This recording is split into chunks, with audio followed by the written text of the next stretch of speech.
నమస్తే. జనతా దర్బార్కి స్వాగతం. ఈరోజు ఒక విషయం ఏదైతే నేను తెలియజేస్తున్నానో రాజంపేటలో ప్రతి ఒక్కరికి తెలియాల్సిన విషయం.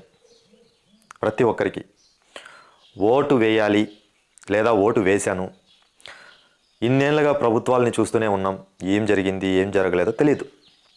మీడియాలో ఏదైతే ప్రచురిస్తారో, సోషల్ మీడియాతో ఏదైతే చూసి డిస్కషన్ పల్లెల్లో చేస్తారో, గ్రామాల్లో చేస్తూ ఉంటారో, ఒకరినొకరిని షేర్ చేస్తూ ఉంటారో అదే నిజమని నమ్ముతారు.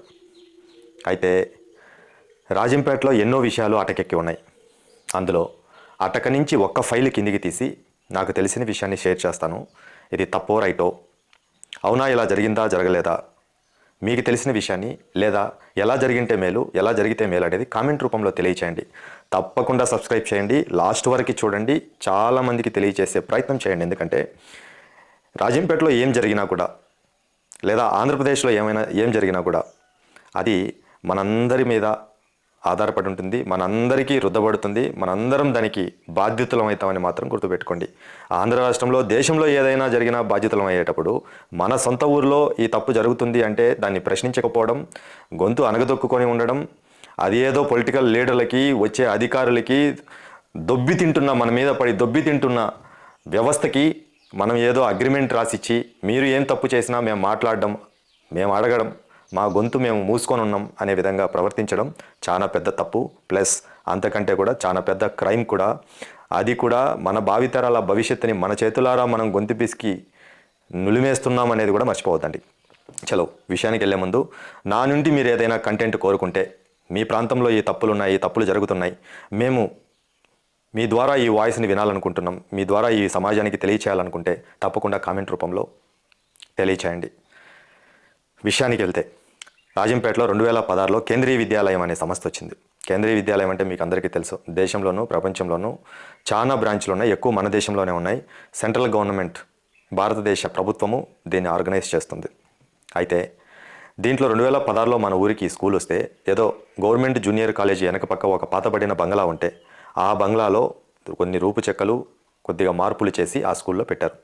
అయితే ఈ స్కూల్ని ఓన్ బిల్డింగ్, పర్మనెంట్ బిల్డింగ్ కట్టమని చెప్పి సెంట్రల్ గవర్నమెంట్ 2021లో 18,60,00,000, మీరు విన్నది నిజమే, అక్షరాల 18,60,00,000 రూపాయలు సొంత బిల్డింగ్ కట్టమని మంచి ఇన్ఫ్రాస్ట్రక్చర్తో బయట రాష్ట్రాల నుంచి వచ్చే లెక్చరర్స్కి బ్లాక్స్ కట్టి, పాఠశాలలో అద్భుతమైన ల్యాబ్స్, బ్లాక్స్, మంచి స్పోర్ట్స్కి కావాల్సిన మెటీరియల్, మంచి వాతావరణంలో బిల్డింగ్ కట్టండి రా బాబు అని చెప్పి డబ్బులు ఇస్తే 2021 నుంచి ఇప్పుడు 2025 ఇప్పటి వరకు కూడా మన అధికారులకు కానీ మన నాయకులకు కానీ దాని మీద అడిగే టైం లేదు.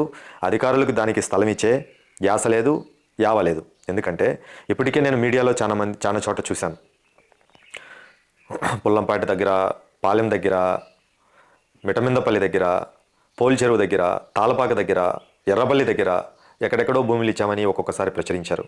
కానీ ఎక్కడ భూమి ఇచ్చారో నిజంగా తెలియదు. అధికారులు మనకు సమయం ఉన్నప్పుడు చాలామంది అడిగితే బిల్డింగ్ కట్టేదానికి డబ్బులు ఉన్నాయి కానీ ఆ డబ్బులు సరిపోవని ఒకరు, బిల్డింగ్ కట్టేదానికి జాగా ఉంది కానీ ఆ లొకేషన్కి ఈ ఇన్స్టిట్యూట్ సరిపోదని ఒకరు, ఎవరు తోచింది వాళ్ళు చెప్తున్నారు. మరి మనం అడగమా? ఇంత మంచి వ్యవస్థ మన ప్రాంతంలో ఉన్నప్పుడు, ఇంత మంచి ఇన్స్టిట్యూట్ మన ప్రాంతంలో ఉన్నప్పుడు, ఈ ఇన్స్టిట్యూట్ మన ప్రాంతానికి మంచి పేరు తీసుకొస్తుంది అనే ఆలోచన ఉన్నప్పుడు మనం అడగకుండా ఎందుకున్నాం? సరే, అడిగే అంత సమయం లేదు. ఆ సమయం లేనప్పుడు ఇలాంటి విషయాలు తెలుసుకొని అట్లీస్ట్ యువతన్నా మేల్కొని సోషల్ మీడియాలో అన్నా పోస్ట్ చేసి అధికారులను మేలుకుండే ప్రయత్నం చేయలేమా?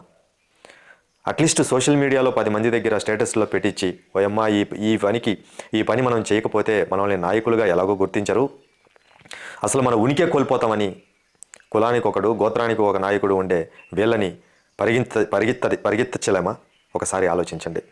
తప్పకుండా తప్పుని తెలియచేసే విధంగా చూద్దాం. అలా అన్న స్కూల్ అక్కడే ఉండండి, చాలా బాగుంది, సెంట్రల్లో ఉంది, అన్ని వాతావరణాలు బాగున్నాయి, అన్ని ఫెసిలిటీసు ఇన్ఫ్రాస్ట్రక్చర్ బాగుంది అంటే బాత్రూమ్ పరిస్థితి ఇక్కడ చూడండి. ఇది వాన వస్తే గోడలు తడిచే పరిస్థితి. ఇది వాన వస్తే పైనుంచి నీళ్లు పడి పిల్లలు ఉలిక్కిపడే పరిస్థితి. ఇది ఒక జాతీయ సంస్థ అద్భుతమైన ఇన్ఫ్రాస్ట్రక్చర్తో, అద్భుతమైన కమ్యూనికేషన్ స్కిల్స్తో మళ్ళీ ఈ స్కూల్లో చదివితే చాలా స్టూడెంట్స్కి బెనిఫిట్ కూడా ఉంది. గవర్నమెంట్ జాబ్స్లో కావచ్చు, అకాడమిక్స్లో కావచ్చు, ఏదైనా ఆపర్చునిటీస్లో కావచ్చు, యూనివర్సిటీలో సీట్స్ కావచ్చు, అలాంటి ఇన్స్టిట్యూషన్ ఇలా ఉంది అంటే పట్టించుకుంటే ఇది లేదా? డబ్బులు ఉండి సరే, తప్పకుండా తెలియచేయండి. నా నుంచి ఇంకా మంచి కంటెంట్ కావాలనుకుంటే కింద కామెంట్ రూపంలో చేయండి. మీకు తెలిసి ఈ విషయం మీద మీకు ఏదైనా తెలిస్తే కామెంట్ రూపంలో తెలియచేయండి, సపోర్ట్ చేయండి. Raise your voice, be a part of development of our country. Raise your voice for your motherland, for your place, for your people, for your family, for yourself. జై హింద్. నమస్తే.